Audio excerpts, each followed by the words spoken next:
Hello guys! Nakakita na ba kayo ng puno ng paminta? Ayan, ganyan po yung itsura ng puno ng paminta na ginagamit natin sa pangluto. Ayan, black pepper.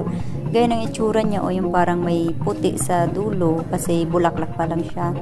Tapos, ayan, magiging ganito na siya kapag medyo malaki na, nagiging bilog-bilog na siya. Ayan. Ang ganda, diba? Nakakatuwa. Actually, hindi pa dapat talaga siya pitasin kaso pinakialaman ko siya.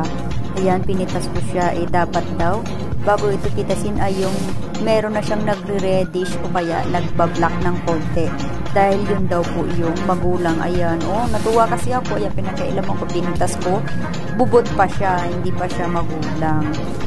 Dapat nagkukulay red muna siya ng konti or nagbablack ng konti bago pitasin. Yun daw yung talagang magulang niya.